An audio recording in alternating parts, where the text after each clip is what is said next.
Posloucháte podcast Přirození. Jak to mají muži? Kluci, mně se strašně líbí kozy. Wow. Krásný poslech, dámy a pánové, holky a kluci. Vítáme vás opět při poslechu podcastu Přirození, jak to mají tentokrát 3 muži. U rozhlasových mikrofonů vás vítá Petr Soukup a... Jan Sedláček. Ano. A dnešní téma je... Václav Rouček. To je hezký téma. Budeme si tady o něm povídat, ale aby nás neslyšel. Budeme ho pomlouvat celou dobu. Je tu s námi milý host, na kterýho já jsem se velmi těšil, a sice moderátor, zpěvák, a já jsem se nedávno dozvěděl, že i grafik, to jsem vůbec nevěděl, Václav Rouček. Vašku, ahoj. Přeji krásný a ničím nerušený poslech. Asi je to hajzlo, vážení posluchači.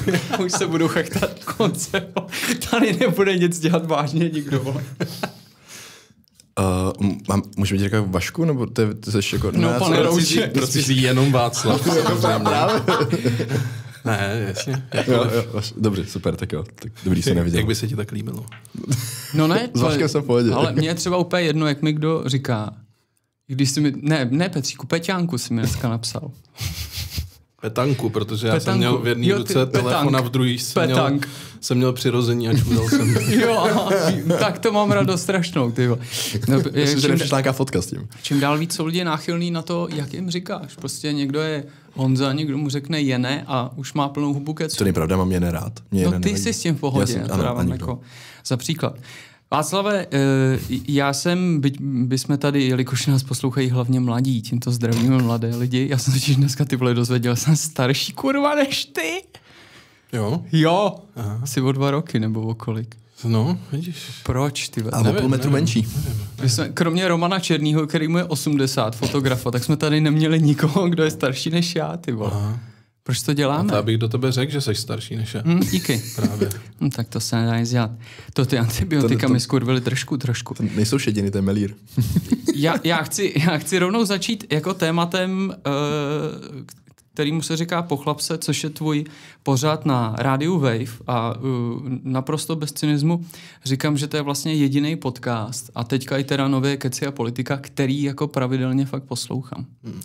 A za prvý se mi hrozně líbí ta myšlenka, takže moje vlastně první otázka zní, jak tě to napadlo, jestli to napadlo tebe teda. Jo, napadlo to mě, já už jsem to strašně dlouho chtěl udělat, ještě předtím, než to začalo vycházet, takže třeba nějaký 3 roky před rokem 2020, což, jestli správně počítám, je 2017. Jsem prostě si říkal, že se strašně moc bavím jako s klukama už na takový té hlubší úrovni, že mě moc nebaví jako small talky a že se mi vlastně přirozeně nějak všichni svěřujou. A právě díky tomu, že jsem se jako ocital docela často se zajímavýma lidma, se známejma lidma, s nejrůznějšíma vlastně profesema, zaměřeníma, tak mě napadlo, proč to vlastně jako nezaznamenávat tady ty rozhovory a hovory. A mě strašně baví jako mužská citlivá duše, protože jsem taky jednou, takže jo, to je prostě taková moje motivace a přijde mi, že chlapi jsou strašně často zobrazovaný jako oškliví zrůdy, což samozřejmě z části jsme. Ale když se svlíknem, tak jsme mnohem hezčí než holky. Pojďme tomu říkat, že máme jaký zvíře v sobě. Jako... No, anebo jsme občas ve zvířeti. Jako kdokoliv máme cokoliv a jsme v čemkoliv, ale já se snažím dělat prostě takový jako citlivější PR našemu pokolení. A jak tě napadlo a to vybírání i těch hostů, nebo jak jdeš na ty hosty? Jakože... To je fakt různý. Většinou s tím strašně stragluju a mám občas i nějaký blok, jako ty nový hosty oslovovat, protože prostě bych třeba někoho chtěl, ale ještě mám pocit, že tam jako nejsem na takový jako rozhlasový úrovni a tý rozhovorový, takže... A tak ty už kolik už jich máš? Máš ke 100 těch podcastů? Kolik máš těch dílů? Teď je třeba 69. To vidíš zrovna. To je pěkný číslo. Prvo číslo. To 69, to už je dost, ne? Takže to je super. Ne, tak běží to už 3. rokem a to jsem ani netušil, že to jako dám. No počkej, a ty říkáš, jako, že kdyby jsi tam bral hosty, před kterýma nemáš ostych, ale tak já si pamatuju vlastně, když já jsem tam byl u tebe, tak hned po mně šel Jan Přeučil. Je to tak. A to teda jako, to bych měl asi největší vítr v dějinách lidstva, to bych snad nespal. No nejlepší je si s nima vždycky jako na začátku potykat. To je moje oblíbená část.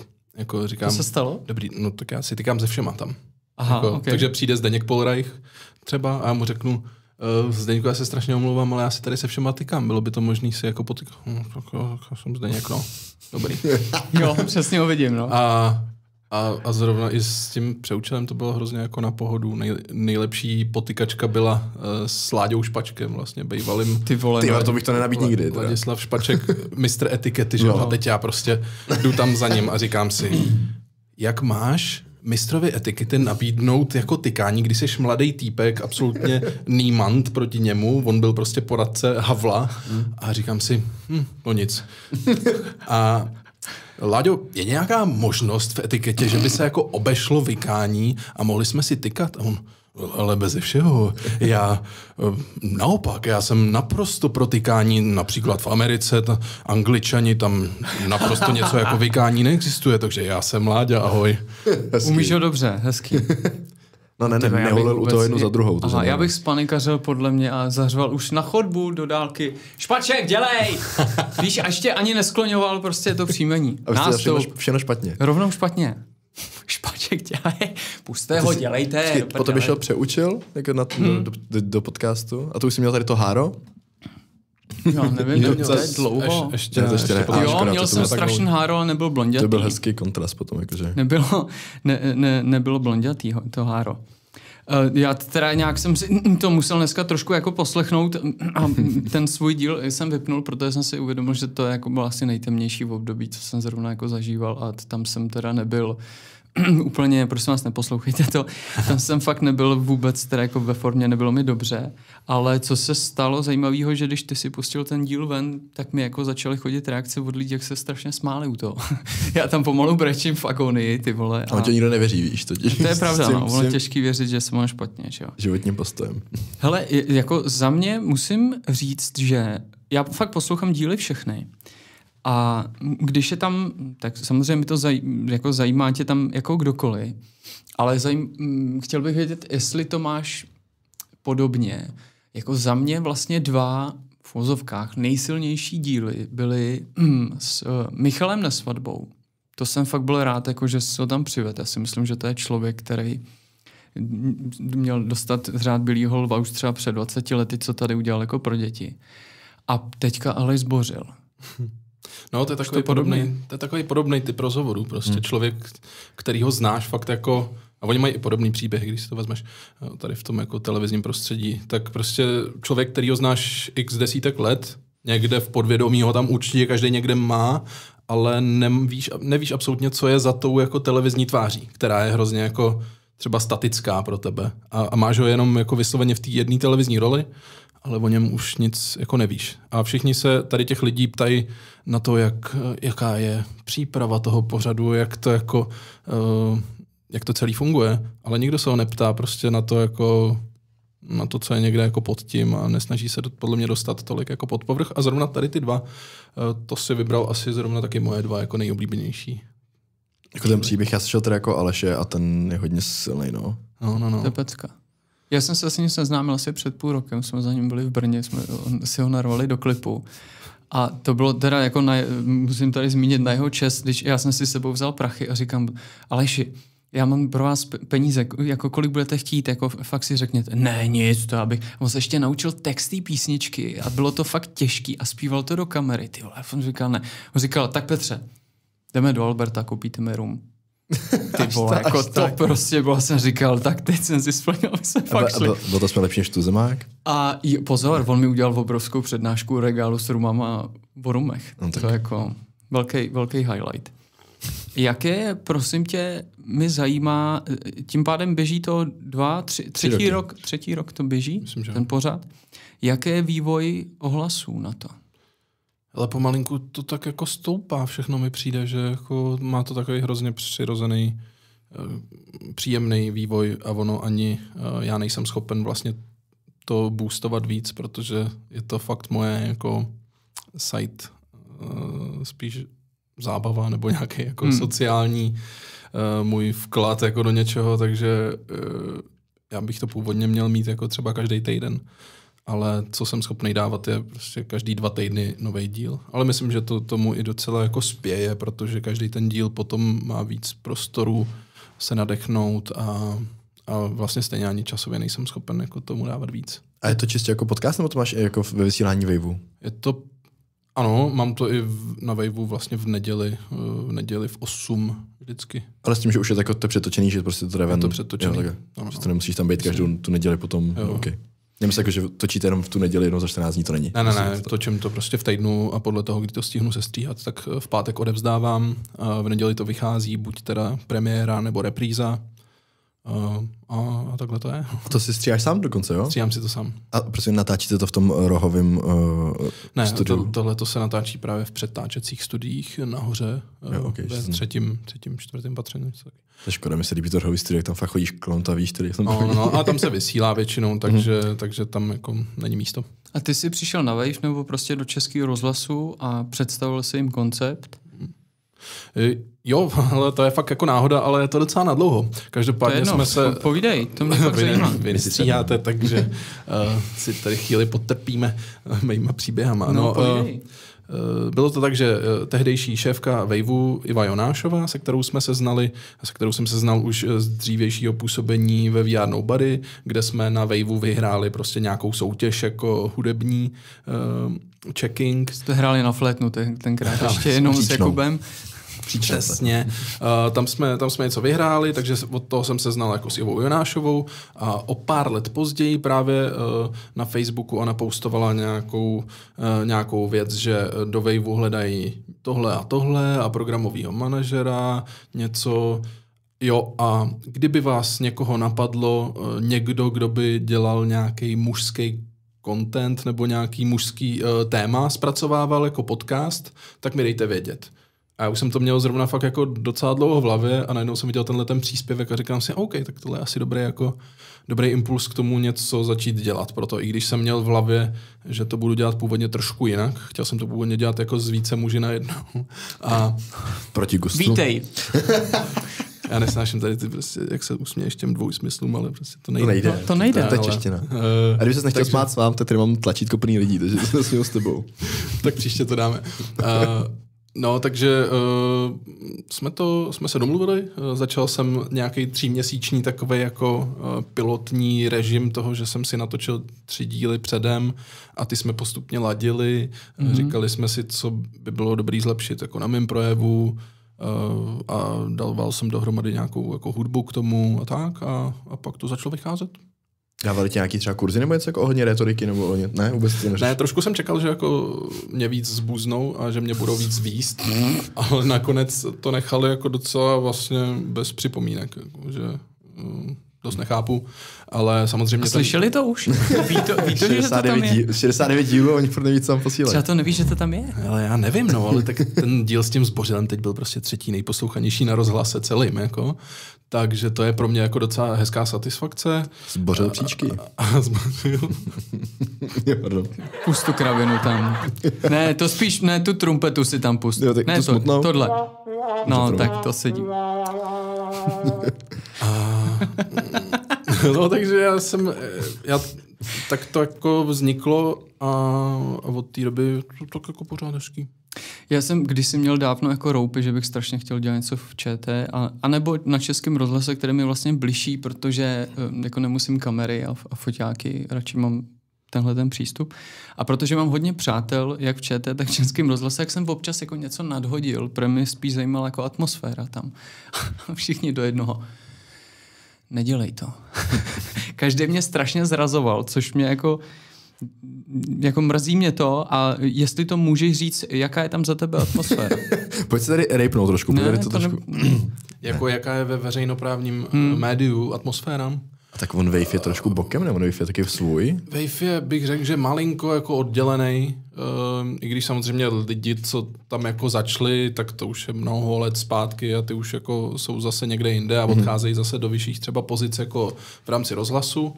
Ale jako já si momentálně nemůžu stěžovat, samozřejmě je to trošičku někdy složitější jako kličkovat v takových těch jako ošemetných věcech, jako jsou vulgarismy, mluvení o drogách, když tam třeba... Píča! No promiňte, já jsem si jenom chtěl říct, že tady máme tu možnost. To byl taky ten sampler, že? Po první životě byl sprostej. To nemám tlačítko, ale... To nemáš tlačítko.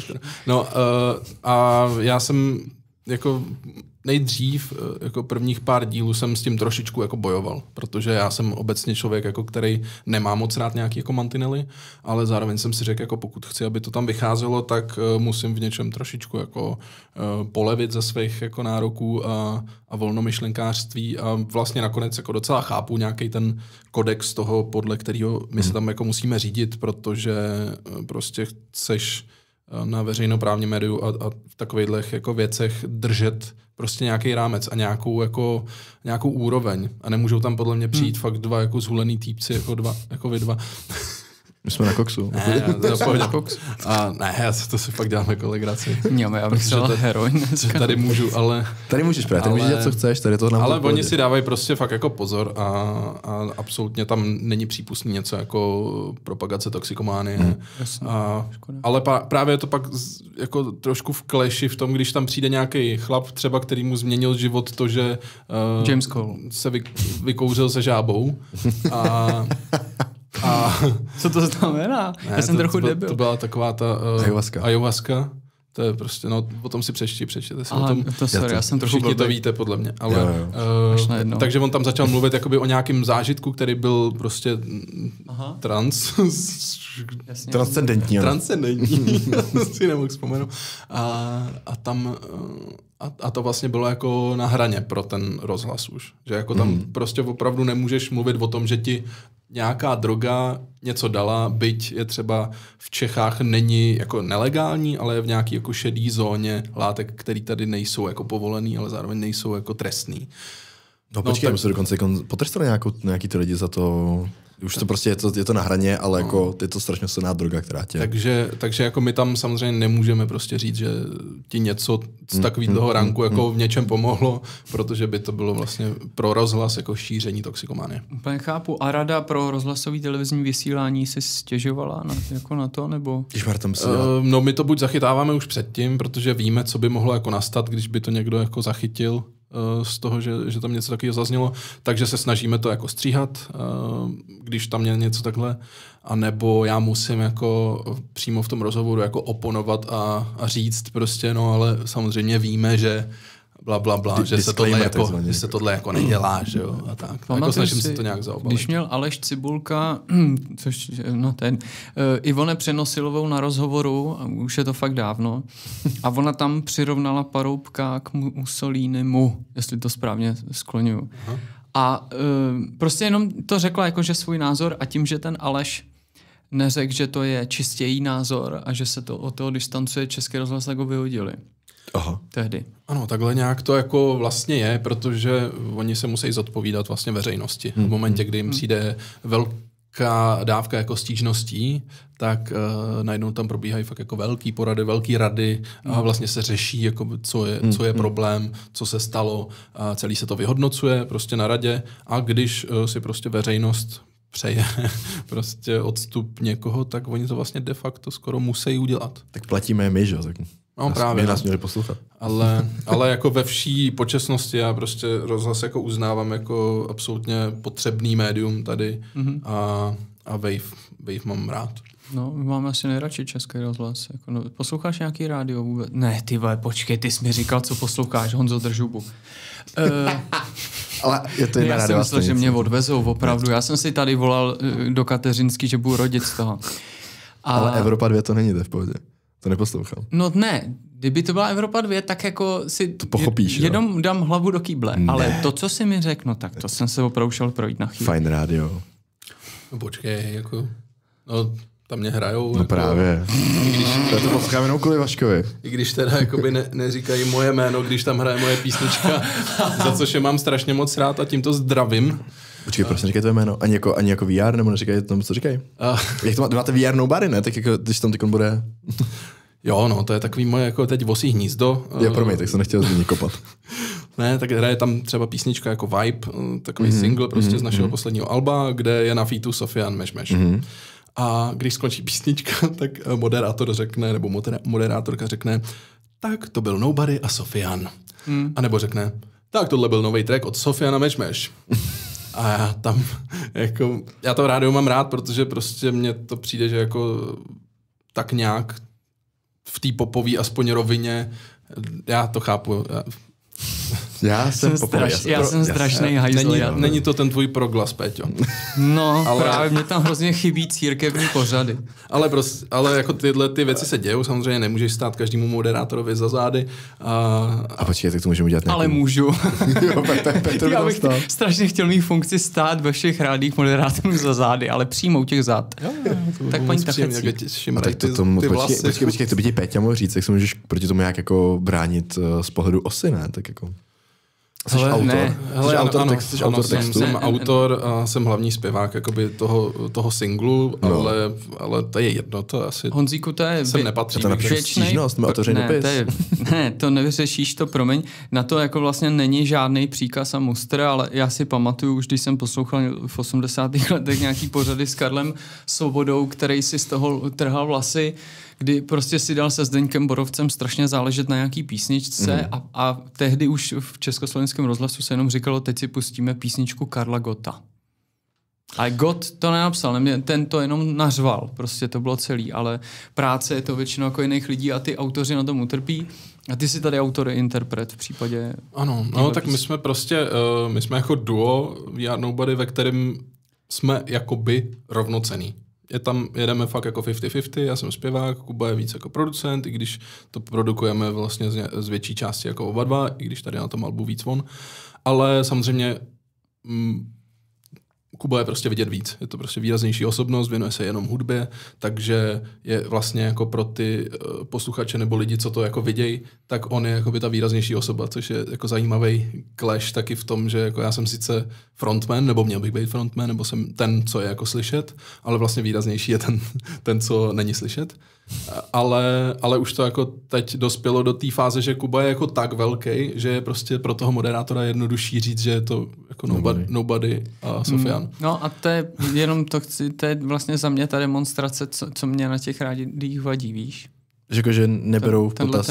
Jasně. Ale tak to je nějaký jako obecný podle mě problém, že jako se hodně řeší ten, kdo je vidět jako nejvíc a ty ostatní už jako moc ne. Což je mimochodem vtipný. Já si vzpomínám na tom, když náš společný kamarád Pavel Brůček mi kdysi říkal, hele, můj nejlepší kámoš je Vašek Rouček, víš, on má takový, a teď promluvil ještě o nějakém klukovi, já jsem si to nebyl schopný vůbec zapamatovat. A on říká, no, VR Nobody, ty to neznáš. Já jsem fakt jako nevěděl. Třeba rok 2017, 18, fakt nevím.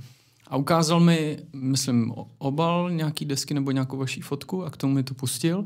A tam jsem viděl prostě takovýho Bruce Willise, tebe, a vedle něj takový střízlík, úplně nenápadný chlapeček. Já jsem si říkal, počkej, co je tohle za dítě tam vedle? A teď, když si to vlastně jako vemu, jako Nobody, jako jeho příběh, že jo, i film už je vlastně za ním a tak. Tak je to, jak se to jmenuje? Generace A. Jakože oni jedou znova. Každý dělá, co chce. Jo, je to docela hezky, já jsem na tom byl v kině. A jsem právě rád, protože jsem si říkal, potom, když vlastně byl takový, já nevím, jak to říct dobře, ale takový hype kolem Jakuba, tak jsem si říkal, jestli jako k čemu on se bude vracet, s kým bude teďka kde co dělat, protože vlastně přijde, ale co je vlastně komu do toho, že mě scéna Milion Plus není jako třeba úplně blízká, já moc nemusím dělání ramen. Ale zase mě baví strašně ty klipy a ty hadry a ty kérky, jako v to bych se umasturboval u toho absolutně. A teď jsem se kurva chtěla na něco zeptat. Jo, ale tak mi udělalo radost, že jste natočili nový album. Znovu v tom složení. Kdy pokaždý chci říct, že se jmenuje, že jo, Černý kočky, mokrý žáby, protože jsem idiot, který poslouchal Luci v 90. Ne, ale jako, no. Udělali jste to schválně? Udělal jsem schválně, tenhle název jakoby bez čárky, protože to vypadá dost podobně v něčem. No. Takže jo. A oni měli žlutě, Zelený oči, černý srdce. Zelený oči, černý srdce. Říkám správně, jo. Mimochodem se mi strašně líbí, já mám rád, když je dobrý nápad na obal. Kdo dělal ten obal? Jo, to můžeme dát props, to je práce Permanent Office, jehož součástí je Jorgos, Jirka Mocek a Cindy Kutíková a jsou strašně šikovní a bylo to jako strašně hezká spolupráce. A fotila fotky Irina Drahuň, která je prostě velice skvělá fotografka moderní doby teď jako tady.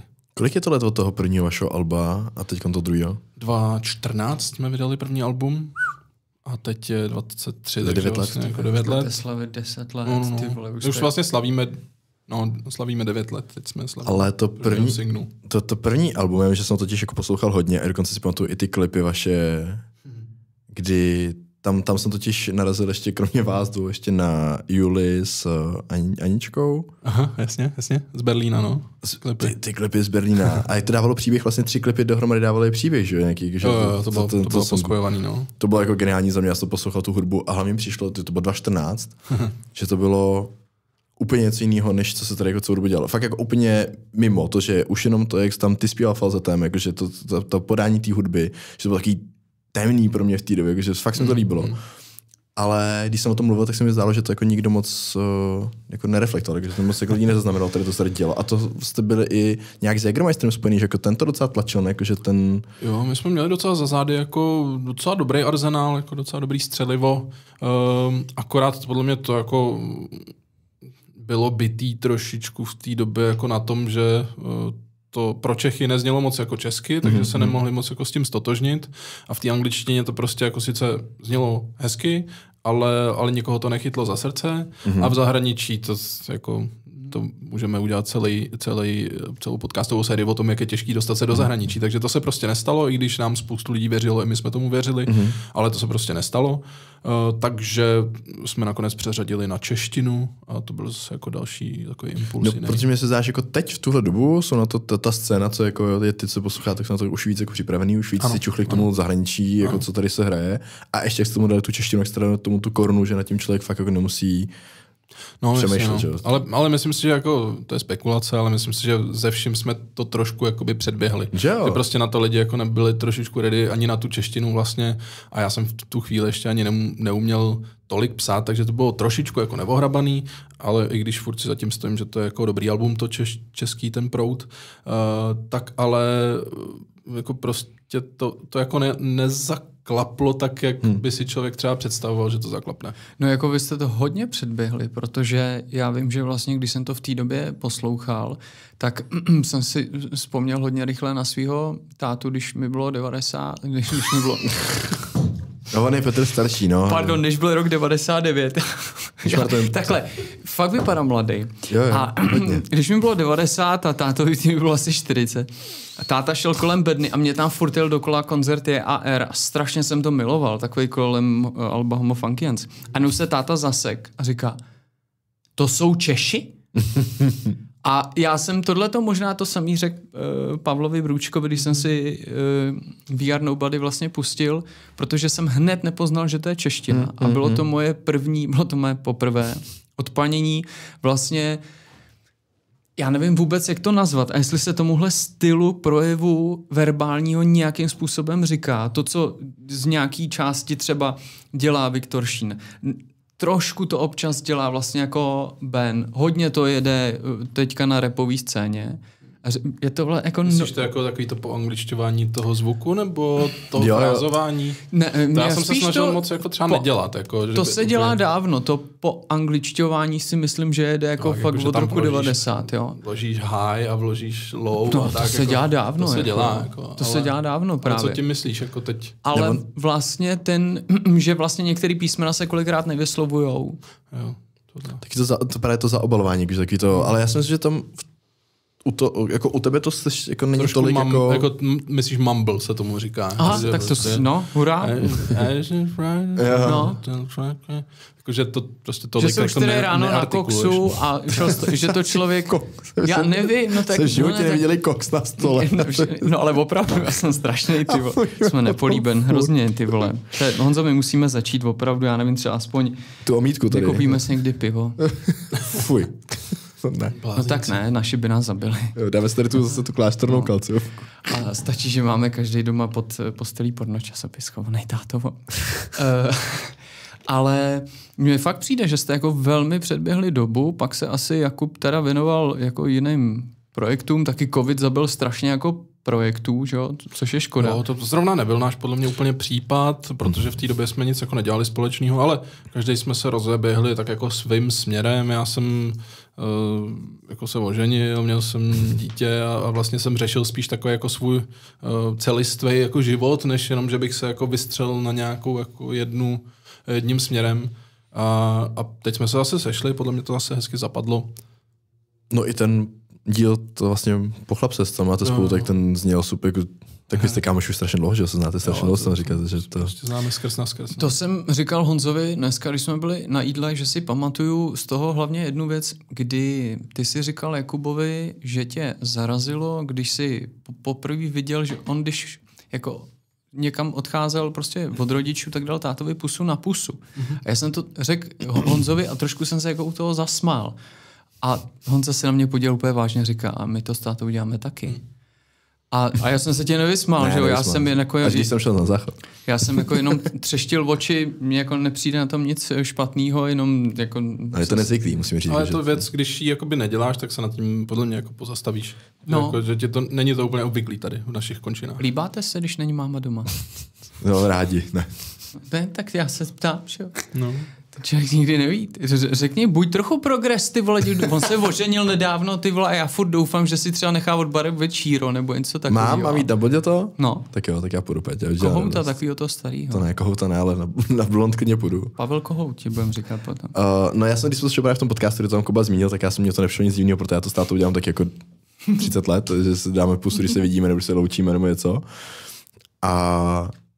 Ale vím, že jako spoustu mých kamarádů, ale v té fázi té puberty, jako když jsi třeba 15 nebo takhle, tak ty to jako, když jsi třeba někdo viděl, nebo když jsem to někde zmínil, nebo něco, tak úplně, že to děláte. Ale já si myslím, že to je o tom, že já mám fakt s tím tátou ten vztah jako strašně hezký a tady to děláme odmala, je to nějaký jako prostě vyjádření pro nás nějakého vztahu, nějaký jako blízkosti, že nám to jiné přišlo. Mně to přijde jako hrozně hezký. Vlastně jako, já to dělám teď jako taky se synem, sice prostě je malej, takže tam je to takový jako normálnější, ale, nebo normálnější, tak teď to zase jako bagatelizuju, ale prostě je to podle mě v pohodě.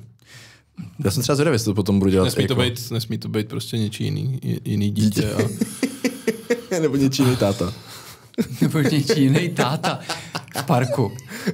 A vlastně proč ne? To řekl teď Tomino v parku. Pane Travolta, je vaše dítě? Ne, to on by rád, ale jako. No, vždyť jsme si tu z toho minule dělali.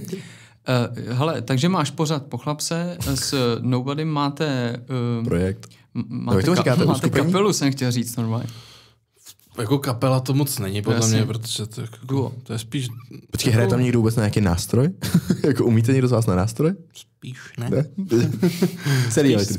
Spíš ne. Ale je to prostě hudební uskupení, projekt, nevím, skupina, dalo by se říct asi skupina. Prostě. Jo, mají kapelu. A čím se živíš? Živím se, teďka jsem se živil grafickým designem a grafikou a navrhováním věcí, identit a tak. A zrovna dneska jste mě chlapci chytili, protože jsem první den byl v nové práci a dělám brand a marketing manažera. Mm-hmm. Wow. A můžeš nám i říct, jako který značce, nebo půjde to ven až díl? No? Hele, je to nic, co asi by tady jako moc lidí znalo a moc vlastně nechci asi, aby mě hledali podle té firmy a psali do té firmy, že jsem byl tady v tom podcastu, ale ne, já jsem samozřejmě anonymní člověk strašně, ale jedná se o developerství, real estate a tady ty věci. Jo, tak. Takový prostě grown-up job už. No počkej, tak vy ty konci stavíte dům, nebo už máte postavený? Už máte postavený dům velký, takže ty už si to developerství tomu čuchnul. jo, to je super, no. Stavět barák. Super věc. Já kdykoliv vidím ten dům, protože právě Pavel, vím, že tam jako něco sdílel a mně se nesmírně líbí, jak máte celou jednu tu stěnu prosklenou, je to strašně hezký, tak si ale nemůžu vzpomenout na moment, kdy ve mně hrklo, to znamená při stavbě toho domu se tobě něco stalo. Hele, to nebylo... Já jsem myslel, že se to stalo na té stavbě. Ne, teď si myslíš to, jak jsem měl nějakou arytmii a takhle? No, tak to nebylo při tom. Aha, já jsem si myslel, že ale to bylo jako, že prostě to bylo při fakturacích. No, jako vlastně asi nejseš daleko od pravdy, no. Ta arytmie. To se dělo prostě spoustu věcí najednou minulý léto. Ano. Počkej, co ti bylo ti na omdlení, nebo co se stalo? Hele, chytla mě arytmie, což znamená, že ti prostě začne jako fibrilovat srdce, nepravidelně bušit, v rychlým nebo v pomalým jako tempu naopak. A já jsem to měl v rychlým a měl jsem 160 BPM najednou. To už je taneční. To už je hodně disco. To už je techno ve 3 ráno. To už je, když tak jakoby rychleji běžíš. No. Takhle mě třeba nebije. To se nedíme. Chápu, no. No to A počkej, a byl jsi s tím jako, že něco s tím řešil? Byl to jak nějaký kontrola nebo něco? Musel jsem pak, moje manželka tam mě jako za to strašně milovala, ale řekl jsem, že ten den to řešit nebudu, že počkáme, jestli v noci se to jako sklidní a spraví. Ty jsi dobrý ten. Aha, tak je nejlepší řešení, jako počkáme. Promiň, NG, ale jel jsem druhý den, řídil jsem do nemocnice a koukali tam na mě na tom kardiu, jakože vy jste sem běžel? A já jsem jenom teď vyšel 3 schody. Ale jako fakt to prostě to srdce jelo jako o život, ale cítil jsem se vlastně jako po těle v pohodě, nebylo to nic příjemného, teda bylo to jako extrémně nepříjemný, ale neumíral jsem. Jakože bylo to jako vlastně zvládnutelný, ale vím, že jako to nemohlo trvat dlouho, jako ten stav, takže mě tam jako vyšetřili a rozhodli o tom, že mi dají takzvanou kardioverzi, což znamená, tak v těch filmech ty magnety, jak to by přiložej. Ty krávo. Samozřejmě mě uspali, jako. Aha, proto. Počkej, to by hodně tlouklo srdce a oni ti dali ještě šok, jo? Ono se to totiž musí jako restartovat. Oni ti ho vypnou a zapnou. To je reboot prostě. Jo, takže oni tě na chvilku vypli. Přesně tak. Jako fakt? Ano. Počkej, pamatuješ si to něco? Ne, fakt nic. Oni mě předtím jako uspali, dali mi masku s nějakým rychlým anestetikem, který tě uspí na 10-15 minut. A to bylo jak takhle. Klik, usnul jsem a klik, probudím se a dělám jakože, co, to už se jako stalo a oni. Jo, jako, to už se stalo a už vidím, jak to tam sklízejí ty věci a já říkám, to už se stalo. Já mám se oblíkat, mám šít, nebo? To už se stalo a on, jo. Říkám, tak to bylo docela v pohodě, ne? A oni, no to takhle je rok 2030. Jestli to za vás OK. Jako trošku jsme se opotili, všimněte si, že pan doktor má šediny a sestřičky by umřely už. A když jste sem přišel, tak nastupoval. No, my jsme se s kámošema smáli, že to bylo docela v pohodě a ty 2 frajeři se smáli, jakože ty vole. No. A jakože tam se mnou dělali prostě nejrůznější věci. Ale tohle se stalo jako a pak to bylo jako v pohodě a od té doby jsem... A to bylo fakt jediný řešení, to, že oni ti prostě vypnou, nastartou jako, a teď jsi jako v pohodě. Takhle se to řeší, no. Takhle se to prostě řeší. To je hustý, že já bych čekal, že by dělali nějaký sedativ, aby to třeba... Ono to nejdřív jako zkoušej, nějakýma lékama nitrožilně, to zpomalit ten jako tep, nebo nějak prostě to uklidnit, ale mě to nezabíralo, takže... A řekli ti jakoby příčinu, bylo to jako nervovýho původu, nebo prostě nějaký, že proč se jako zničili... Ale já jsem jim jako všechno řekl, že ten víkend jsem neměl nic kromě jako piva, boostů a jako hodně smaženýho. Možná prostě to jako zapříčinilo a že jsem jako procházel možná nějakou jako stresovou fází, kterou jsem si ale podle mě moc jako nepřipouštěl. To je taková moje verze, jako já nevím, kde přesně je pravda, ale nic mi neřekli konkrétního vlastně. Co by to mohlo úplně přesně být. Ještě v klidu se odvez do nemocnice a řekl, tak mě tady máte. Tak já jsem to chtěl fakt jako vyřešit v klidu, protože vím, že když se člověk začne jako sám sebe psychovat, tak to prostě vede, víš, no. Jako, já minulý týden, já mám permanentku prostě fakt ve Střešovicích. Jako, a tak to má prostě spoustu lidí jako panický ataky a naštěstí nejsem jeden z nich a nechtěl jsem si to tímhletím jako přivádět do svého života, takže jako já jsem prostě se snažil být v klidu, dělat, že se prakticky jako nic neděje. A ono se to vlastně jako vyřešilo, takže já jsem docela rád. Tak to je hustý. Jak se ti a jestli vůbec změnil život, když si takzvaně zapustil kořeny, to znamená manželství, dítě? Byl jsi do té doby lump? Jo. Tak to hezky to přiznáš. Tak ale to budu chtít jako nějakou historku z období lump. Teda. minimálně 3. Nebo Lourdes. Hele, jako jo, tak já jsem měl přezdívku Roko Pornstar. Keca, ne, opravdu. Je to tak. Takže můžeme ještě najít nějaký videa? A já vypadám jako strašný Mirek Dušín, jako že oni si všichni fakt myslí, že já jsem jako takový ten vzor toho chlapa, víš, ale... Ty tak že si docela lamatíš srdcí, teda jako než... Ale jako jo, no tak prostě... Lorenzo Lamač ti říkal. Já fakt jako mám rád ženy, mám rád holky mají rády mě a vlastně jako umíme se navzájem ocenit, si myslím. To je hezký. To je dobrá věta. To je hezká přezdívka. Ale jako to myslím fakt ve vší počasnosti, nějak jako namyšleně, ale prostě jako docela brzo jsem si všimnul toho, že jako holky to nějak jako, že je nějak zajímám, nebo že prostě asi umím jako jim víc jako naslouchat, nebo já nevím, asi je to tím, že jsem měl jako 2 ségry, že mám 2 ségry, pardon. A jsem takový jako víc jako citlivější, takže... No, asi taky o 1,5 metru vyšší než já, že jo, takže... A vypadáš jako Bruce Willis. Dřív jsem i měl jako plnou kštici vlasů. Ne, ale o tom to není samozřejmě, o vlasech to není. Mikrofon? Ne, Mikro. No, jestli jsi jako měl nějaký páčku. Já jsem měl jako takový kudrantější vlasy, ale vlastně vždycky jsem nosil spíš jako Ježka. Jako ty krátký vlasy mě... No má Jirku Ježka na triku. No, takže to jako ne, takový to, co nosila Dagmar Pecková, víš, třeba. To byl Ježek vždycky nejvíc. Samozřejmě proběhla tam někdy ofinka. Jo, to známe. Hezky. Myslím, že naštěstí ne ocásek, ale nechci lhát. Jako. Byla patka? Bylo emo? Patička nebyla. Patičku už jsem nestihl, protože mě se to vždycky kroutilo spíš nahoru. Mm-hmm. Takže Kšilt, omylem. No, takový prostě... Že jsi měl... Takový kšiltík. Ofinu rovně. A gelíček, tam proběhly tam nějaký blondětý vlasy právě, takže v období Eminema. Taky Johnny Bravo. No, jako, ale spíš vždycky jako na Ježka. Počkej, ale ty, kdyby jsi si nechal růst vlasy, ty... Nemám. Ne, to... tak jako... To vypadá, že tam je náběh.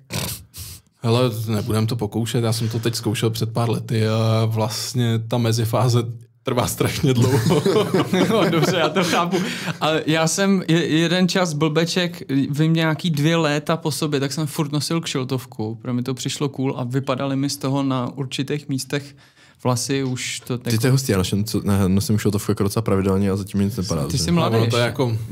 Děkuju. Podle mě to je takový napůl jako mýtus s těma pokrývkama hlavy, samozřejmě jako něco na tom asi bude, že když nosíš jako čepice nebo prostě, tak já jsem ještě hrál hokej, že? Takže já jsem strávil mládí jako v helmě, takže tam asi jako když nemáš úplně genetický predispozice na to mít jako fakt hodně vlasů, tak podle mě se může stát, že se ti ucpou prostě ty jako kanálky na ty vlasy. To je mýtus jako s boxerkama, že budeš neplodnej, hele. Nosím jako celý boxerky a jde to. Hokej na jaký úrovni? U ledu. Zmáčkni si to rovnou. Ne, fandi si. To už nemám. To je tady jediný vtipnej z nás. No, bohužel ne. Ale já... Tak on tady má rodinu, že jo? Ale já jsem byl... V krabičce. Sedláčkovi držte houbu. Já jsem hrál hokej prostě fakt od malá, od 7 asi do 18 a nejvyšší úroveň jsem hrál juniorskou extraligu skoro. Byl jsem v kempu juniorský extraligy. Jako kuchař, nebo... Byl jsem v kempu juniorský extraligy a byl jsem o 10 let starší než ty kluci, jak jsme si udělali hezký večer. Jsem chtěl říct, proč mu to říkáš, že Šimon chudák Peťa ani neví, jak jsou rozdělený ligy v tom. Nechci tě dotknout, Peťo.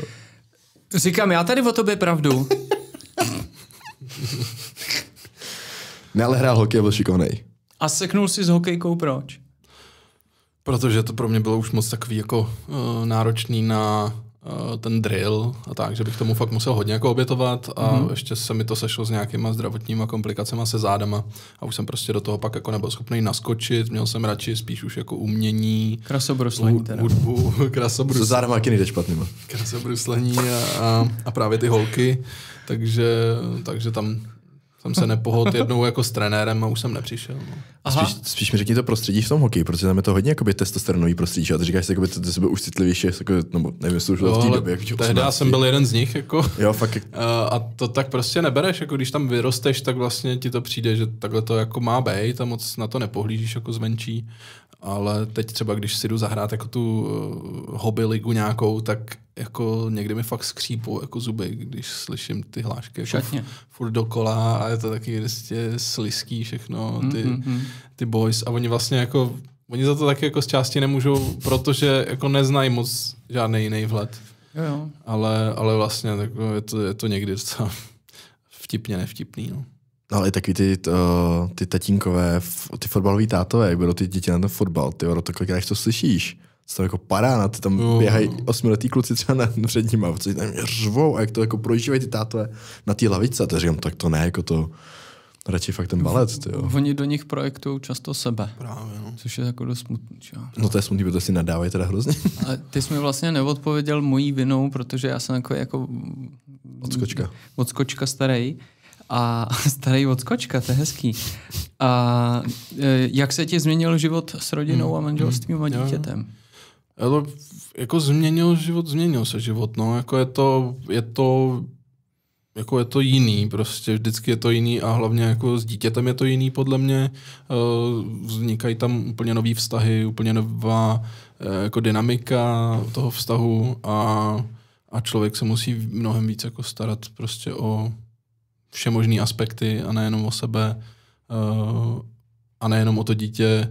A je to prostě fakt jako docela jako krásná věc, ale samozřejmě jako teď mluvím spíš o tom, že to je jako v něčem náročný, protože jinak samozřejmě že to je jako bomba. Já jako miluji rodinný život a právě se mi jako změnil k lepšímu. Já to jako chci určitě předeslat takhle, ale prostě je to jako je to jiná disciplína zase, no. No já jsem byl překvapený z toho, když se narodil mě syn. Já jsem nečekal jako nevěděl, že ona je těhotná, že jo, hlavně. Já jsem vůbec nevěděl, s kým to. Když se narodil mě syn, tak já jsem byl až jako konsternovaný z toho, jak takový to, že máš rád své rodiče, že máš rád tu přítelkyni, že jo, s kterou žijete, takhle říkáš, jo, nějaký penzum lásky v mém srdci, prostě jako, že co tam mám, ale když se narodil ten prcek, tak to vypadalo, že to srdce se jako z 10násobilo to moje. A byl jsem překvapený z toho, když fakt držíš ten malý uzlíček, to hned po tom porodu, že v té zavinovice, a říkáš, já jsem byl úplně hotový z toho, říkám, to není možný. A ty, když to vidíš, jako, že to je úplně jiná láska, než kterou si doteď zažil, jakože kterou já jsem celou dobu neměl. A teď jsem říkal, a teď máš něco, co miluješ jako víc než sebe, skoro. No určitě, jako já to mám takhle. Tak jsem s tebou úplně překvapený, že to si myslím, že to je něco jak ta ayahuasca, to je taky ten transcendentální jako prožitek toho, tě to fakt změní jako nazírání na ten svět, nazírání na to, jako na to, co jsi dělal doteď, na to právě, jako, koho jsi měl jako prioritu a co jsi koukala pak toho prcka. Já jsem chytil schýzu, když jsem narodil malej, tak jsem chytil schýzu, že musím vydělat strašně moc peněz. To bylo jako, to Káča říkala, přestaň přepočítávat věci na peníze. Já jsem furt jela v hlavě kalkulačka, ale už jsem byl jako, no tak to, aby jsme už měli jako na ten byt, aby jsme koupili ten byt v té Praze jako nějaký ten, aby tam mohli koupit potom na výšku, aby jsme měli nastudování výšky, a Káča říká, máme 2 měsíce, ani nevím, jestli jako bude ti studovat výšku a tedy řešíš jako takyhle blbosti, jakože já jsem fakt jako mi hrál tady kalkulačka, měl jsem jako dobrý třeba 2 měsíce problém se té schýzy zbavit, jako v tom, že musím zabezpečit celou tu rodinu. Měl jsi to taky takhle? Což je tak, jako to je zajímavý put, podle mě, co tobě jako naskočil, tady to jako zabezpečování, to je jako hezký. To je hezký, když ti to jako naskočí, někomu to samozřejmě zase jako nenaskočí. Já jsem byl trošičku jako tady v tom klidnější a to nechám tak jako na sebe působit, ale samozřejmě jako ten pocit je jako krásný, to prostě to se nedá jako popsat, jak si řekl. To jako to dítě. A když vidíš prostě každým dnem, jak to kvete, tak je to moc hezký. No já jsem všem oponoval v tom, že říkali, užij si to strašně rychle utíká. Říkám, proboha, rok je furt stejně dlouhej, všem ten rok utíká stejně. A teď jako, ty vidíš u toho dítěte, že se narodilo nějaký malinký uzlíček, taky prostě zmuchlaný něco divného, co jenom řve. A nebo spí, nebo jako jí. A za ten rok, ten progres, no tak už teda 2 roky, že no, přes 2 roky, to prostě ten progres, to, co on už umí, s tou komunikuje, co se učí, jak tě dokáže jak se učí jenom okoukáváním od tebe, to jako ani neučíš, ale co a říkám, to je fakt jako neskutečný, že nikdy bych to nikomu nevěřil, tak je taky to klišé, to hrozně rychle utíká, užij si to, dokud to jde. Takže jestli někdo čeká to dítě, nebo se jako narodilo, tak věřte tomu, že to fakt, můžu vám říct, jeho starý syny, který tomu nevěřil, tak je to fakt jako pravda. A od kolika let si myslíš, že tě začne srát? Já doufám, že nikdy. A doufám, že já nikdy nezačnu jeho srát. No, tak jako... Jasně, že tě něčím jako sere občas, ale... to jo, ale jako... Ale jako tak důležitý je prostě fakt mít rád to v takovém tom základu, no. A prostě dávat si jako navzájem tu energii a to, co ty do toho dítěte pošleš, tak to on ti fakt jako, myslím si, že vrátí, no. Takže... Dámy a pánové, holky a kluci, my tady právě v tenhle ten moment vykrademe Vaškův pořad po chlapse, protože jsou to rychlochlapo otázky. Na který ten hezký zvuk. On pokládá všem. Rychlochlapo otázky. Ježiš, Vondno, krásně děkuji. Si to dal. A já jsem se bála. Kvůli tomu jsem si musel... na to ptá strašně moc lidí, jestli bych někde dal rychlochlapo otázky a víš, jste to. No tak a ty pošli nás do prdele s tím. Nevačkej, anebo řekni, že to natočím potom pro tvůj podcast. Kdo je tvůj nejlepší kamarád? Já neposlal nás, ti nestih to. Hele, momentálně Pavel Brůček. Protože spolu trávíme jako spoustu času a hodně si jako rozumíme v poslední době. Ale myslím si, že prostě nejlepší kamarád se může i jako časem měnit postupně a že to je jako v pohodě. Ale momentálně Pavel je prostě můj soulmate. Skočím doplňující otázkou. Máš nejlepšího kamaráda i ve svý ženě? Jako má to takhle, že... Nebo jako, jak to tam, protože já jsem zjistil, že musíš mít věci, které dozbíráš jenom s chlapem. Jako já... Auto třeba. Ano, jako já... Jako dá se říct, že prostě moje žena je můj kamarád, to jako podle mě to je trošku jako nezbytný, když je to tvoje spolubydlící, to nesnáším tohle označení, ale prostě když spolu vychováváte děti a máte se spolu bavit o věcech a máte si spolu jako užívat prostě ten život, protože o čem jiným by to mělo být, tak samozřejmě jako je asi hezký být jako kamarádi, si myslím, no. Nejenom manželé nebo nejenom milenci. To já tam mám taky tu složku nejlepší kamarádka u ní. Ale že bych v rozhovoru jakoby jí takhle řekl, ty jsi lásko moje nejlepší kamarádka, to zas asi... A tak počkej, to neřekneš ani asi tomu Pavlovi, ne? Jako, že si nebavíte, říkáš, to je můj nejlepší kamarád. Ale myslím, že teď jsem to právě řekl. A on to řekl i u mě v tom podcastu zrovna. A jo, asi myslím, že fakt jako teď je to takhle neochvějný. Ok. Zeptal ses někdy táty, jak se dopravdy má a bavili jste se spolu o emocích?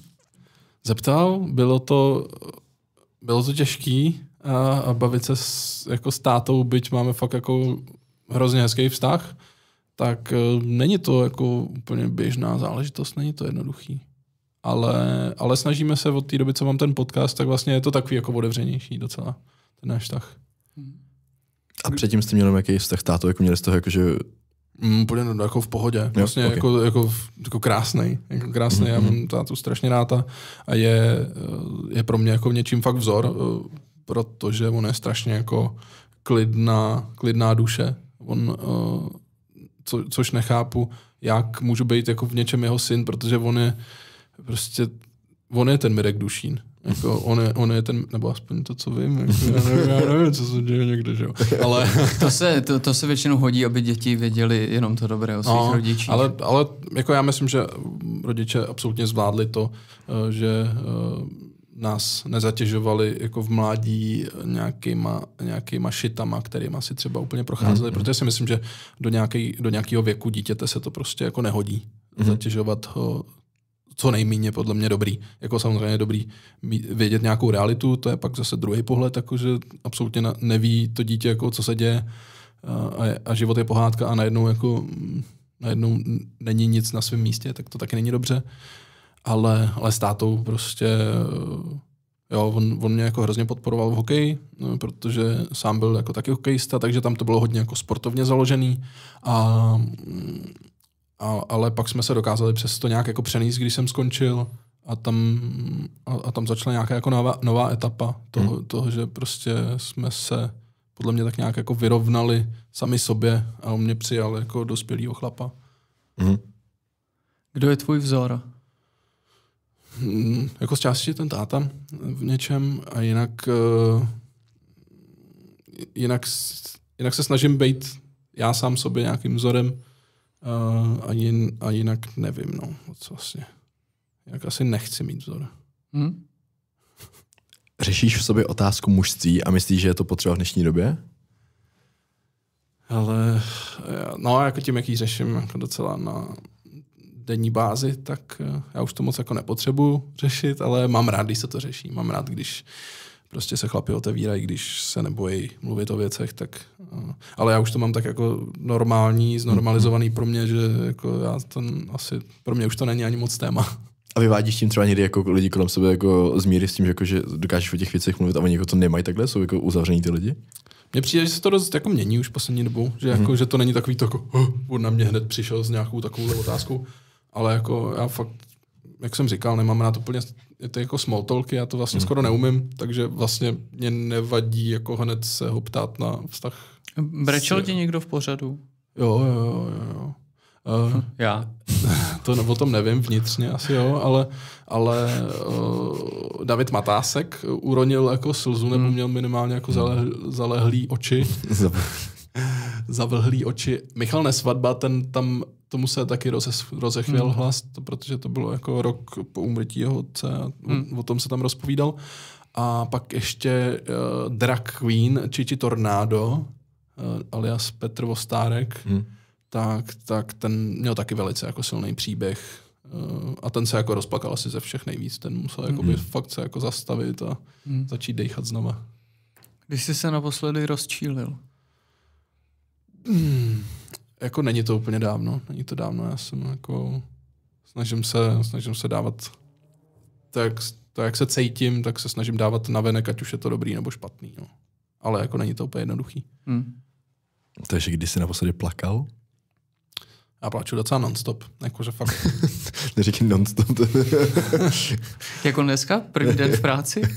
Já se vás asi bojím. Dneska jsem musel se držet pohromadě víc, ale mám to tak jako třeba obden každý 3 dny klidně, jako že prostě se nad něčím dojmu, nebo že jsem včera odvezl jako ženu s dítětem na letiště a letěli do Chorvatska a já jsem se vrátil do toho domu, který byl vlastně prázdný a vlastně mi to jako přišlo líto v ten moment. Jako jsem říkal, you're not crying. I'm not crying, you're crying. Takže to jsou taky moje jako momenty, kdy si prostě uvědomím toho, že jako nejsem jenom schránečka s pérem. No, ty vole. Tak ještě to není Václav Klaus, nebo to peruka. Hezká charakteristika muže. Schránka s pérem. Péťa naposledy plakal před 14 dněma, no jak je to dlouho? Já jsem plakal dneska jako král. I dneska? No. Tak já myslel, že jsi to tak minulý týden bohužel velmi nečekaně odešla naše blízká kamarádka a my teď všechno připravujeme na rozloučení, takže je to mladá holka, krásná. Viděl jsi svýho tátu někdy brečet? Ne. Můj táta je jako, on se podle mě, jako to je moje teorie a on mi to asi řekne líp, ale ještě jsme se o tom nebavili, protože si ho chci pozvat do pochlapse někdy. Ale ne, no. On je jako velice bariérní tady v tom. On prostě, jemu zemřel táta, když byl mladý, tátovi. A myslím si, že od té doby jako neplakal třeba moc. Jako viděl jsem, že má skleněný oči na mý zásnubní party, nebo na tom, když se mi narodil, nebo možná, když se mi narodil právě Benji, když se nám narodil, proč se mi narodil, mě se nenarodil, ale když se narodil, tak tam to bylo taky jakoby nejblíž asi tomu, co jsem ho kdy viděl jako takhle citlivýho. A co tě obecně dojímá, kromě teda to, když přijdeš do prázdního domu? Já jsem fakt jako dojímací typ. Já mám prostě tohleto jako hodně v sobě jako otevřený ty stavidla. Takže já to jako... To může být fakt cokoliv. Jako, může být fakt úplně cokoliv. Třeba stavidla. Když víš stavidla, dojímají stavidla. No, tak třeba mi ty stavidla přesně jako připomenou něco, jako, že to bylo... Oni dlouho nebyli jako otevřený. Jak se asi museli cítit. Je potřeba si odpustit. Teď si do toho... No a já si rád jako projektu nebo představuju si prostě to, jak se třeba člověk cítí, který se nemá úplně dobře. Ne, že bych se úplně schválně jako takhle sebe trýznil, nebo jako byl absolutní vyžívač se v tom, ale umím si jako hodně podle mě dobře představit jako pocity ostatních a to se mě třeba taky jako dotýká a dojímá mě to. Jako to u empatických lidí je tady to vždycky problém, že když potom vidíš, jako, když si dokážeš představit ten příběh toho člověka, no ty emoce, jak se cítí, jak to jako chápu, mě třeba po narození prcka, tak mě bolela jakákoliv káča má jako guilty pleasure výměnu manželek a na to nemohl koukat. Já to byl permanentně, jako, buď jsem plakal dojetím, anebo jsem plakal jakoby neštěstím tím, co jsem děje v těch rodinách. No, to je strašný. To je fakt strašný, jako přesně jak to vidíš úplně to je prostě chudák dítě. To je fakt mi těch dětí bylo tak. To je špatný pořád, já vůbec nesouhlasím s tím, že to existuje, se přiznám. Souhlasím. No. A poslední otázka, ještě co tam nemáme napsanou. To jsem ti chtěl říct, ano. Porcelán nebo voda? Kam čůráš, ano. Já si tuhle otázku prostě fakt nechám pro sebe. Na obličej. Když mi ho dobře nastavíš. Jo, já! Ježišma. Ne, ale jako to jako jsem trochu hajzl. Já jsem se nad tím teda nikdy nezamyslel, jako kam, jako jestli na a já jsem se uvědomil, že jako já vždycky na porcelán se snažím. Ty jsi šťastný. Teď asi se dá, ne? Nebo jak to má? To si hezky pamatuju. Doma si sedám. Já taky doma. A to tam není pochcen. A do umyvadla, nebo to jsem byl? Ne, já si sedám do umyvadla. Přesně tak. A vždycky to urvu.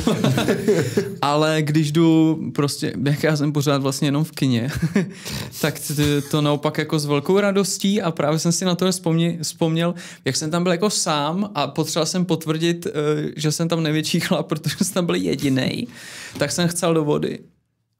Tak to mě to, nevím proč porcelán, a co je to nějaká definice něčeho, že jsem jasný s porcelánem? Já si myslím, že v něčem to jako je asi nějaká definice, v něčem podle mě to má dost co dočinění s nějakou ohleduplností, s tím, co si dokážeš představit, co třeba dělá za bordel porcelán versus voda, ale já jsem vlastně pořád nepřišel na to, co dělá větší bordel. Záleží na úhlu, si myslím. Jako to je právě a někdo argumentuje tím, že ten porcelán se to víc odráží. Tak to nevím teda. To bychom jako v mušních měli vodu, který chce na porcelán, nechce jako na to upozorňovat za každou cenu. Nebo nemá to zapotřebí. Pro mě to jsou citlivější jako chlapy. Chlap, co chčije do vody, tak je prostě v úvozovkách, nemyslím to blbě, soutěživý mačo. Nebo má s něčím problém, nebo prostě, jako nechci, tímhletím fakt nechci.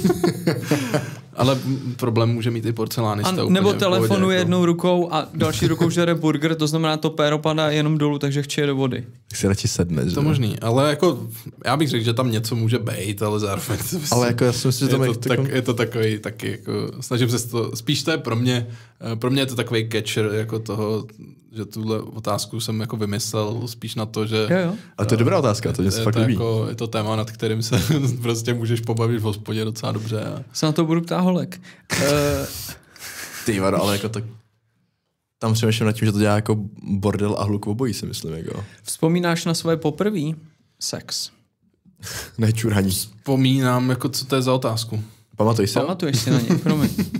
No, ale to je i zajímavá otázka, jako vzpomínáš si na něj? Ale asi jsem na něj jako docela nedávno i vzpomínal, bych řekl. No. A dojímal se u toho. Dojímal jsem se, nečel jsem. Ale já jsem si docela dlouho jako vepsal do hlavy, že to bylo vlastně dřív, než to ve skutečnosti bylo. Počkej, co to znamená? Jsi jako sám sebe obelhal?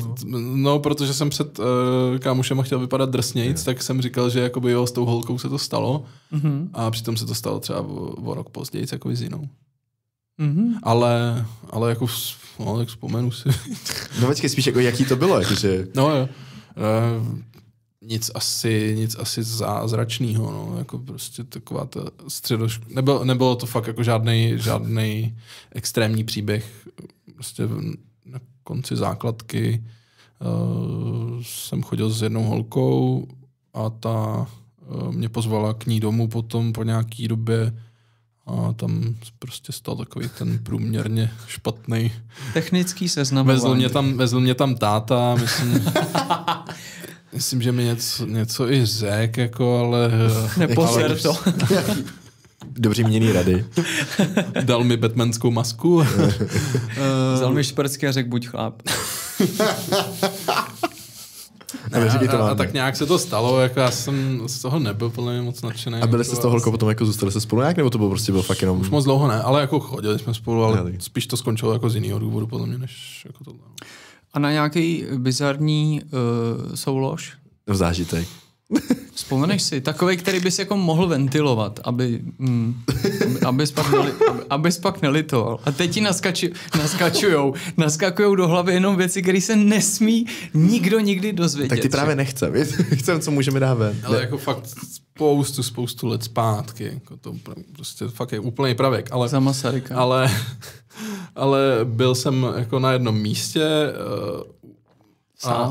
a pár nocí se tam jako spalo, více lidí a u toho bylo fotbalové hřiště. A jeden večer jsem si tam jako ulít s jednou holkou a druhý den jsme šli na to fotbalové hřiště hrát prostě fotbal nebo jako s balónem a byly tam vysypaný prostě nějaký jako věci, jako peníze a tak. A prostě jeden kámoš to našel úplně, hej, tady jsou peníze! A já jsem si v ten moment jako vzpomněl, že to bylo na tom místě, kde se prostě dělaly nějaký věci. A tam jsem se vysypal. Ještě jsi tam nevysypal třeba občanko, takhle, hej, tady jsou peníze. No, Jožku, to tvoje. Bylo to v bráně nebo uprostřed toho hřiště? No, to je jako zajímavá otázka, ale bylo to podle mě víc uprostřed. Tak, správně. Takže to bylo trochu čurání do vody. Bylo to trošku čurání. To bylo moje období čurání do vody, podle mě. A druhý den ráno si všiml, že ta holka má na zádech no čáru od vápna. To by bylo dobrý. A všichni si to vyložili, že někdo na ní strašně fetoval, ale brutálním způsobem. Říkali, to je strašně tlustá lajna. To tady je s náma slon, nebo do toho natáh do sebe. Jsme byli ještě hodně mladí a to podle mě nikdo z nás nevěděl, co je něco jiného, než nějaká 10 pivo. Jaký je tvůj vztah k pornu? Já myslím, že nic přehnaného. Jako já se rád občas kouknu na něco, ale je to spíš takový jako účelný prostředek pro mě. Jakože já nemám třeba jako něco jako ty a vím, že ty máš jako hodně rád vizualitu těch jako porno věcí, takže to já zase úplně nemám a ani si jako nevybírám zase nějakou jako kategorii, spíš to tak beru jako, že prostě jednou za čas potřebuji něco za sebe dostat. No. A bylo to takhle i od začátku, nebo jako vývoj? Asi jsem měl i období, kdy jsem to jako každý den jako řešil, ale nepřinášelo mi to asi úplně nějakou jako potom zábavu. A kategorie jakoby v tom smyslu, máš radši taky ty amatérský, kdy jim to víc věříš, anebo máš radši ty hezký produkce s těma umytýma, čistýma lidma? Teď se uvidí, jestli si víc Honza nebo já.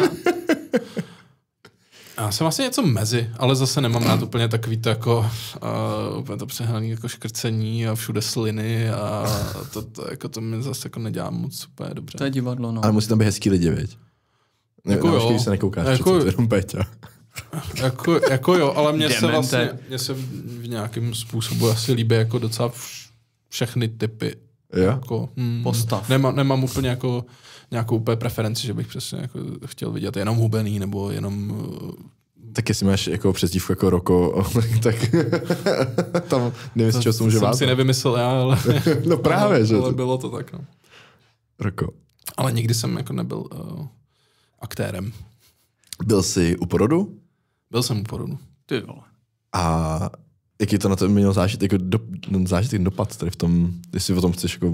Přeřadíme kvalt z porna na porod. No, to má docela jako blízko. Koukáš se na stejný odpor, že? Je to hardcore. Ale je to, jako my jsme to měli docela jako náročný a řekl bych, že pro ženu jako těžký na zpracování, ale byl jsem jako zmatený. Já vlastně jsem nevěděl moc, co tam mám jako dělat a snažil jsem se být jako nepřekážet a snažil jsem se nějak se držet pohromadě a prostě když bylo něco potřeba, tak jsem něco jako udělal, ale tím, jak se prostě ty věci hrozně rychle jako měnily, tak a ty vůbec nevíš, co tě jako čeká, tak jenom seš takovej blob v tom prostoru a teď oni ti, jako třeba oni jako už byl na světě a já jsem úplně na něj jako koukal a ona sestřička prostě, tak si ho třeba vyfoťte, nebo... Protože no jo.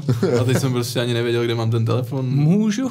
No a prostě mě to nedošlo, protože já jsem byl tak jakoby v takovém tom jako crouch modu, že jsem si vlastně ani nedovolil jako cokoliv udělat, protože mi to přišlo jako nedůstojný na to prostředí, protože tam jsou všichni jako extrémní profesionálové a fakt jako vzdávám obrovský respekt lidem, co hrodějí děti a ženám. Myslím tím i ženám, ale teď jsem spíš myslel jako ten stav, protože ženy pro mě to je úplně jiný level, těm zdávám jako největší hold, ale v tenhle ten moment jsem prostě absolutně nechtěl překážet těm lidem, co tam pracují. A jestli to můžeš říct, kde jste rodili, v který porodnici? Nevím, mně se líbí, jak se to dělá jako kolektivní situace. Kde jste rodili? No. Ale samozřejmě. Já nevím, jestli to můžu říct. Tak to v Praze. Tak to neříkej. No, to je úplně... Ne, já nevím, to je prostě totiž takový téma, já mám kolem sebe teďka takový hodně čerstvých maminek. Když to bude alimentu. A hrozně, seděl jsem u stolu, kdy si o tom teďka ženský povídali a vlastně jako hodnotili porodnice. No samozřejmě. To bylo, ale jako shodli se. Jo? My jsme rodili na Bulovce. Ty nemáš na Bulovku? No tak mě tam málem zabili před 10 lety, že jo? Jo, tak to je pravda vlastně. Ale to nebylo u porodu. Já jsem si tam jel pro smrt, jako totálně. Tam byla připravená lafeta, na tý bylo napsáno Petr Soukup zítra. Ale je to jako... Je to velký téma a taky o něm mám jeden díl po chlapce právě o porodnictví, o porodech a vlastně co dělat jako chlap u porodu. Tak to mě protože jsem nevěděl před tím naším porodem, protože já jsem taky nevěděl, co dělat, ale my měli naštěstí jakoby tam Dulu, která mě dost jako hezky jako směrovala. Pohladila tě. Říkal jsi tady správně. Ne, to mě směrovala, že mi jako poradila, že to bylo super, že mě se taky zdalo, ten personál furt jenom tak jako chodí, přichází, schází. Ale všude jsou jako skvělí lidi, všude jsou i špatní lidi, nebo jako horší lidi, všude jsou přepracovaný lidi a je to, jako podle mě musíš mít jako štěstí, aby to všechno proběhlo bez problémů. Musíš mít neskutečný štěstí. Takže jako znám spoustu příběhů už jenom ze svého okolí, jako jak porody můžou být jako náročný. A každému přeju, ať to je co nejjednodušší. No. Mně se líbilo, jak jsi říkal, že si chtěl nepřekážet, tak já jsem tam, my jsme měli dlouhý porod, protože Káča měla kontrakce skoro 3 dny jako v kuse a bylo to bolestivý a pak jako na tu poslední fázi jsme zašli na tu Bulovku, kde jsme měli ten krásný apartmán, tam ta vana s tou vodou a všechno jako super. To bylo jako úžasný a teď Káča... A ty si do toho vlez. No počkej, Ježiš, tady je to super. Tady se můžu vykoupat. Až porodíš, přijď sem, ježišmarja, to je výborný úplně. Až půjdeš na les jako s tím břichem, veleš vody. A teď řekne, že nechtěl překážet, že? Chtěl jsem nechtěl jsem překážet. Jsem odplaval na druhou stranu kvůli té vany. Ne, ale Káča lezla do té vany a teď ona chtěla hodně, jako aby jsme ji olevali od té bolesti masáží, jako záda mačka, nebo takhle, jsem jako tam furt něco masíroval takhle. Klečel jsem u té vany na těch dlažičkách na kolenou, že jo, a teď tam Káča tam má ten proces, tady tam nějak se snažil uvolnit a po těch 10 minutách mi začaly hrozně bolet kolena z těch dlaždiček, že? A já jsem tam... Šel na ortopedii. Tak jak jsem tam klečel, tak jsem tam tu Káču tak masíroval, říkám, ty jak se nemůže opřít, mě bolí ty kolena, a říkám, no tak asi teď to říct nemůžu, já musím si sednout, mě bolí kolena. Takže jsem to přetrpěl jako gentleman, dokud pak jsem si měl teda trošku polouho, mě to nebolelo, ale pak jsem říkal Káči jako po porodu asi, protože když jsem narodil malej, a teď jsem viděl, že jsou všichni jako oba dva v pohodě, že malej jako je venku, Káča tamto, tak se mi trošku rozklepaly kolena. Tak jsem si ty kolena tak jako chytil jako rukama, aby se mi neklepaly, tak jsem tam u toho stál. Tak v tu chvíli mi začaly jako hrozně brnět ruce od konečku prstů až po ramena a začal jsem blednout. Teď mě viděla ta jedna sestřička a říká, jo, tak vy si radši sedněte. Já jsem si tam jakoby sednul a v tu chvíli ona říká, ne, vy si lehněte na tu židli, dejte ty nohy. Takže já jsem si vedle ní lehnul, jsem tomu fakt málem seklo. Potom porodu, jak to z tebe spadne, že všechno je v pořádku. A teď, jak jsem tam ležel s těma nohama nahoře, hodili na mě nějaký mokrý hadr na hlavu mi hodili, tak Káča držela také to novorozené dítě na sobě, že aby byl ten bonding, to kůže na kůže, říká, Honzi, já nechci si něco napít? A říkám, já si mě prdel, že ty jsi někomu porodil, jak měl tady 3 dny výkon a já se tady nedokážu ustat, to se staráš už o oba, jako o malýho i o mě. Takže ty už máš mlíko? Dobře. Že bys se napil, jde to už. No, takže jsem jako byl překvapený. Hned bych stál na zadní. No, mě to, ty vado, a přestřával si poleční šňůru? Ne, tam to bohužel by bylo jinak trošku. Mě překvapilo, mě dali tu pupeční šňůru, že až dotepe ten pupečník, až tam něco nebude, jakože z toho, tak mi dali ty nůžky, to přestřihnu. A mě překvapilo, že se nedá popsat, jakoby tak konzistence toho, nebo z čeho to bylo. To bylo taky jako gumový, ale zároveň jako, no to bylo jako, jestli to, tak se někdy přestřihněte. Je to něco podle mě jako prst, když si odmyslíš tu kost v něm. Jo. No ale furt jakoby ta kůže si myslím, že byla možná víc jako... prostě nějaký maso a taky. Ale já si myslím, že ta kůže je možná mnohem víc jakoby ještě pevnější, jakoby, než to vypadalo, fakt musel si jako, no nevím, nebudu to tak popsat. ještě jednou, tatínku, zatím jste manželce ustřih prst. Máte ještě 19 pokusů. To je teda hustý. Já vám, pánové, tleskám, jako, že jste samozřejmě, kdyby nějaká holka, který bych udělal dítě, řekla, tady u toho chlapče teda budeš, tak tam budu. Ale myslím si, jak se dopředu s někým domluvit, se za mě převlíkne, nebo by tam byla nějaká atrapa, abych... Ale to krásný jako pocit jako výsledku. Jo, věřím. A skvělá vzpomínka, když teda jsem... Mi říkal bratr, že mu manželka malem zlomila ruku, že říkal, to by si nevěřil, jakou měla v tu chvíli sílu. To mají, no. Tak to musí. A skočím ještě v závěru k hudbě a sice co vás, anebo třeba jenom tebe, jestli děláš ještě něco mimo VR Nobody, tak co tě čeká teďka hudebního?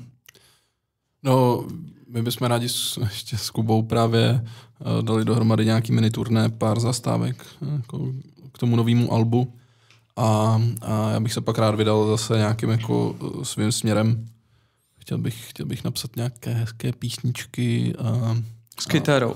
S kytarama, třeba s kapelou, protože jsem teď hrál ve Varech jako akustický set se Štěpánem Urbanem na kytaru. Tam jsme se minuli. No, bohužel.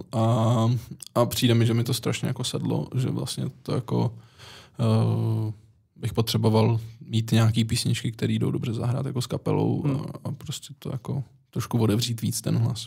A ty jsi v tom mezi období od té první desky, co jsi měli s Kubou, do té druhé, tak ty dělal jsi něco solo? Já jsem po té druhé, po té Proud český, tak jsem vydal dvě EPčka svoje solový, který jsem si i sám jako hudebně zprodukoval. Jedno se jmenovalo Víra, to bylo v češtině, a jedno se jmenovalo FOMO and My Other Friends, a to bylo v češtině. No.